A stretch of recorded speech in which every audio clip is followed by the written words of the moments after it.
সুপ্রিয় দর্শক শ্রোতা, আসসালামু আলাইকুম। দেখছেন বিডি আজকের খবর। জানিয়ে দিব আজকের সর্বশেষ বাংলা সংবাদ। শুরুতেই থাকছে সংবাদ শিরোনাম।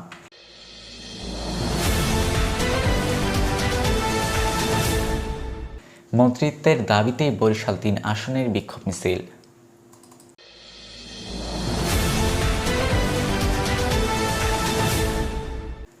পে স্কেল নিয়ে সরকারি চাকরিজীবীদের নতুন যে পরিকল্পনা। এতক্ষণ শুনছিলেন সংবাদ শিরোনাম, এবারে থাকছে সংবাদ বিস্তারিত।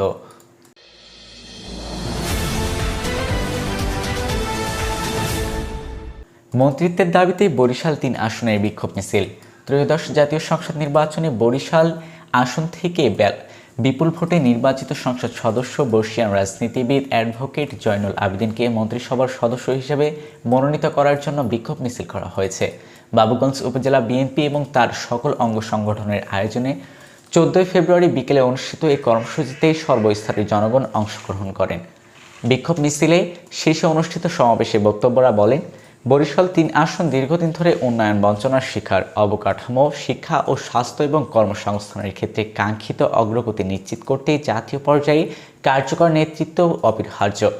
সেই বিবেচনায় সদ্য নবনির্বাচিত সংসদ সদস্য অ্যাডভোকেট জয়নুল আবেদিন একজন পরীক্ষিত এবং অভিজ্ঞ রাজনৈতিক নেতা হিসেবে মন্ত্রিসভার অন্তর্ভুক্ত হওয়ার যোগ্য দাবিদার। বক্তারা আরও বলেন, তাকেই মন্ত্রিসভার অন্তর্ভুক্ত করা হলে দীর্ঘদিনের অবহেলিত বাবুগঞ্জ এবং মুলাদী উপজেলা সহ পুরো বরিশাল অঞ্চলের উন্নয়ন কার্যক্রম নতুন গতি পাবে। পাশাপাশি দক্ষিণাঞ্চলের মানুষের দীর্ঘদিনের প্রত্যাশা বাস্তবায়নের পথ সুগম হবে।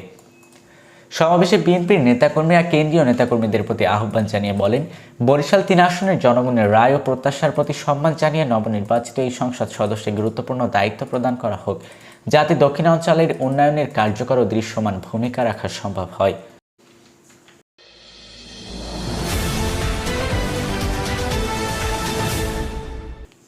পে স্কেল নিয়ে সরকারি চাকরিজীবীদের নতুন যে পরিকল্পনা।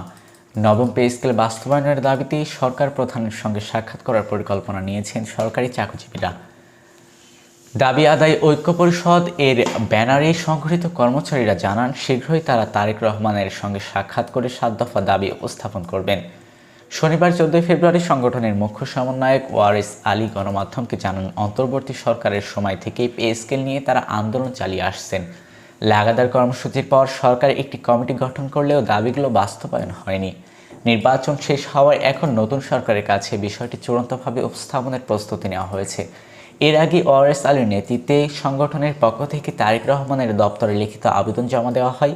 আবেদনে বলা হয়, 2015 সালের পে স্কেলের বৈষম্য তৈরি করা হয়েছে এবং বাজার মূল্যের ঊর্ধ্বগতি, মূল্যস্ফীতি এবং জীবনযাত্রার ব্যয় বৃদ্ধির কারণে 11 থেকে 20 গ্রেডভুক্ত কর্মচারীরা মানবেতর জীবনযাপন করছেন।